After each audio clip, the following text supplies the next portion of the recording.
Hey, Happy New Year, my fellow YouTubians. How you doing? I wanted to make a video and tell you about some of the films that I've seen lately. Um, just after Christmas, I started getting caught up on all the movies that I've been postponing seeing, and I've seen like at least 10 of them in the last 2 weeks. So I got a number of things I wanted to talk about. First and foremost, The Curious Case of Benjamin Button, which is a movie I'd really been looking forward to. That and The Dark Knight were the two movies I was most looking forward to seeing this last year. And unfortunately, both of them kind of disappointing. The Dark Knight, the problem that I have with that mostly is with the Aaron Eckhart character. Um, just the character, the storyline, and also Aaron Eckhart's performance is just, I don't know, just didn't work for me. A little too earnest, a little too I don't know. It just didn't quite jive. But he had his moments, but they were mostly early on. When things started getting really serious and he's all like self-righteous and angry, just, I don't know. Anyway. But overall, otherwise a decent picture. Benjamin Button, those problems run deeper. It's the script. The script is the problem with Benjamin Button. Technically, it's amazing. And, can't fault any of the actors. I mean, certainly they held up their end of the deal. But David Fincher, the director, is a guy I've admired for a long time, and he seems very, very smart. And I couldn't help but wonder when he read the script why he didn't say to Eric, that would be Eric Roth, the screenwriter, really like the theme, really like your approach on the theme of this piece, but don't you think this is a little bit too much like Forrest Gump? See, Eric Roth adapted both Forrest Gump and Benjamin Button from their original source material into screenplays.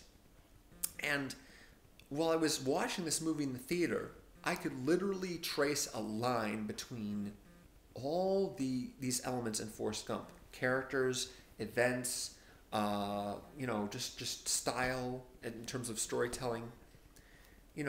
Directly from one movie to the other. You've got a Lieutenant Dan character, you've got a Bubba-like character, you've got a company that provides money for Benjamin Button so he doesn't have to work. Just like in Forrest Gump. In Forrest Gump it was Bubba Gump Shrimp and Apple Computers, and in this one it's a button factory. That's another problem because his father's last name is Button, except his father abandoned him and he doesn't meet him again for a long time. So why is everybody calling him Benjamin Button? They shouldn't know that that's his last name. That shouldn't be his last name. It's weird. Anyway, obviously you've got Benjamin as Forrest and Kate Blanchett as Jenny, and you've got Taraji P. Henson, she's Sally Field, and on and on. There's even a feather in the movie. Remember the feather in Forrest Gump? There's like, it's not a feather in Benjamin Button, but when I saw it, I was just like, oh my goodness, that's the feather. Great. And and not only that, but there's also the modern day framing device that takes place in the present, where where the story is being told of his life from one character to another.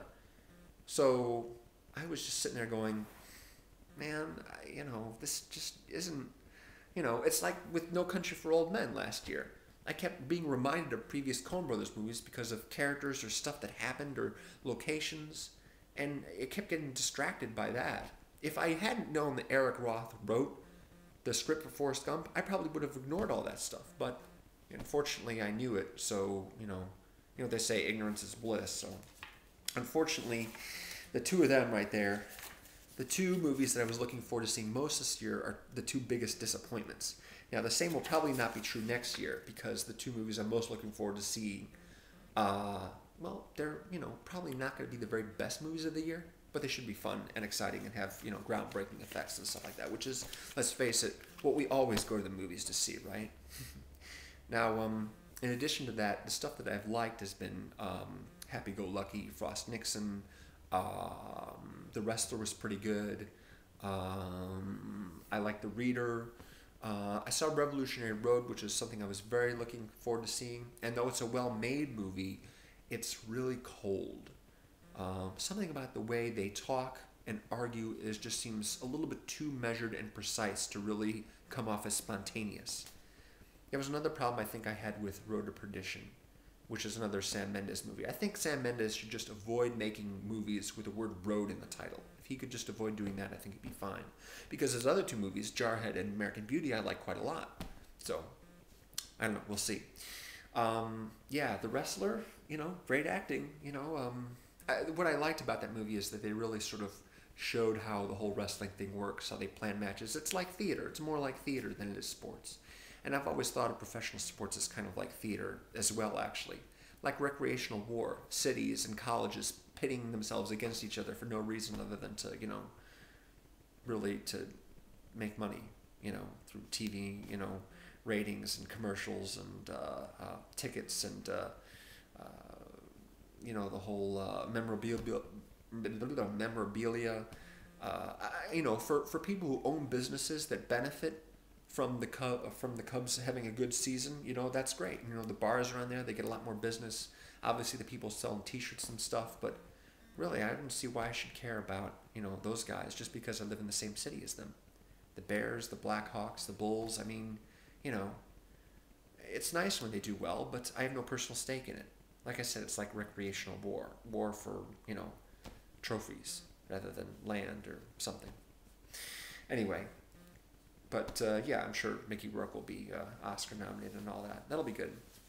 The Women was a movie I rented on DVD. It contains the very first bad performance by Annette Bening that I've ever seen, which is unfortunate because normally she's great.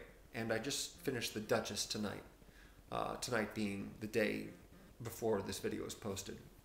And I also wanted to mention my 5 favorite trailers from this last year. Number 5, and I'll post the links for these if I can find them. Number 5 is The Spirit, which looks stupid but fun trailer.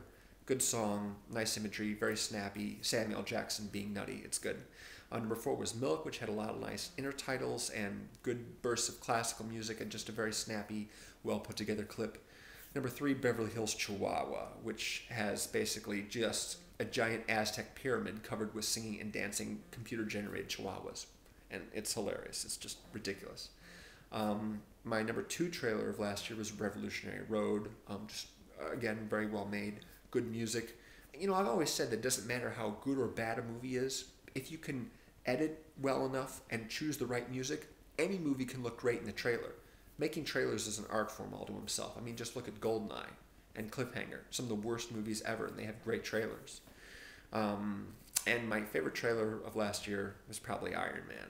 Iron Man had a really great trailer with the Black Sabbath and AC/DC and Chris Cornell music, and just, again, very snappy, very well edited, and of course it doesn't hurt to have Robert Downey Jr., playing the lead and being great. It's like that whole bit in the end there was like, I'm just not the hero type, clearly. That's great. So anyway, I definitely will post the link for the Iron Man trailer because I know there's a good quality copy of it on YouTube, and I'll see if I can find the other ones as well. Other than that, that's it for now. My next video I'll probably talk about the contest I'm going to be starting. Contest for Best Movie of the Decade, and that's going to go for the entire year because this is 2009. It's the last movie of this decade. The last year of this decade, right? So everyone's going to be bringing out their best of the decade list at the end. Well, I'm going to get a jump on everybody and start off going month by month and taking each year and saying what's the best. What's the best? But it's a game. It's a guessing game. It'll be fun, I promise. So until then, take it easy.